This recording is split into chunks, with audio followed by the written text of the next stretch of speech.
Hey everyone! Today I'm diving into the brilliant mind of economist Thomas Sowell.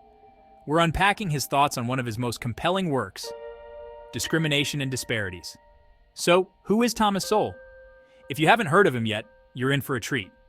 Thomas Sowell is a renowned economist, social theorist, and senior fellow at the Hoover Institution. His work often challenges conventional wisdom and brings a fresh perspective to age-old issues. In Discrimination and Disparities, Sowell tackles the complex and often misunderstood topic of discrimination. But he doesn't just scratch the surface. No, Sowell dives deep into the data and history to unravel why disparities exist and how they're often misinterpreted. One of the key points Sowell makes is that discrimination is not the sole cause of disparities. He argues that various factors like geography, culture, and individual choices play significant roles. For instance, he points out that even within the same ethnic group, different outcomes can be observed based on geographic location and cultural practices. Sowell also challenges the idea that equal opportunity will always lead to equal results.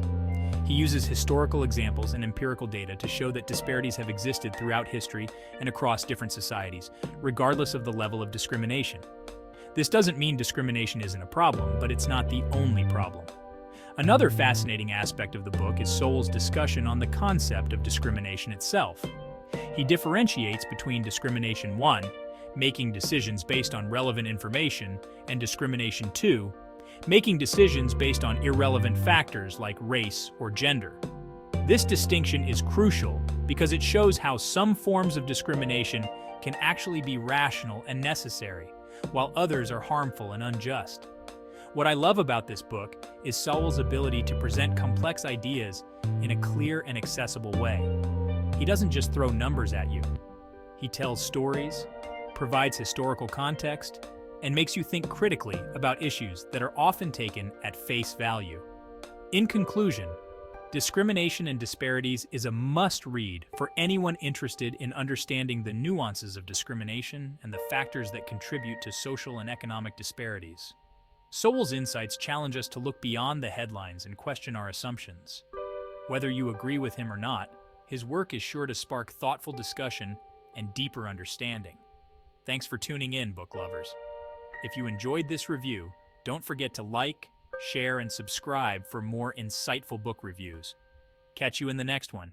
Ready? Welcome back, everyone. In this chapter, we're shifting gears to another seminal work by Thomas Sowell, Basic Economics. If discrimination and disparities opened our eyes to the complexities of social issues, Basic Economics offers a foundational understanding of economic principles that affect our daily lives. So, what's this book all about? Sowell aims to demystify the often intimidating subject of economics. He presents the fundamental principles in a way that's accessible to everyone, regardless of their background or prior knowledge. One of the key concepts Sowell explores is the role of incentives. He emphasizes how incentives shape human behavior and influence economic outcomes. For instance, he discusses how higher taxes can discourage investment and work, while lower taxes can spur economic growth. Another critical aspect of the book is the impact of economic policies on society. Sowell analyzes various policies through the lens of their long-term consequences, rather than their immediate effects. This approach helps us understand why some well-intentioned policies might actually do more harm than good. For example, he examines minimum wage laws and argues that while they aim to help low-income workers, they can also lead to higher unemployment rates among the very people they intend to help.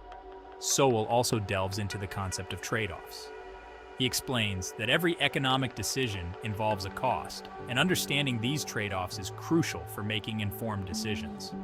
Whether it's a government deciding on public spending or an individual managing their finances, recognizing the trade-offs helps us make better choices. What makes Basic Economics stand out is Sowell's ability to present these complex ideas in a clear and engaging manner. He uses real-world examples and historical context to illustrate his points, making the subject matter relatable and easy to grasp. In conclusion, Basic Economics is a must-read for anyone looking to understand the fundamental principles that govern our economy. Sowell's insights provide a solid foundation for analyzing economic policies and their impact on society. Whether you're a student, a professional, or just someone curious about how the economy works, This book is sure to enhance your understanding and spark meaningful discussions.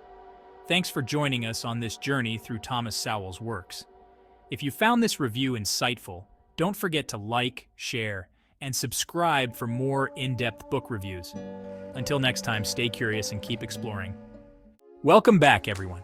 In this chapter, we're delving into another profound work by Thomas Sowell, The Economics and Politics of Race. This book offers a comprehensive overview of Sowell's arguments and perspectives on the intricate interplay between race, economics, and politics. Sowell begins by examining the historical context of racial and ethnic groups, highlighting how economic factors have influenced their development and interactions. He explores the economic disparities between different racial groups and how these disparities have evolved over time. Sowell argues that these differences are not solely the result of discrimination, but are also influenced by a variety of economic and cultural factors. One of the key themes in the book is the concept of human capital. Sowell emphasizes the importance of education, skills, and work ethic in determining economic success. He discusses how different groups have invested in human capital and how this has impacted their economic outcomes.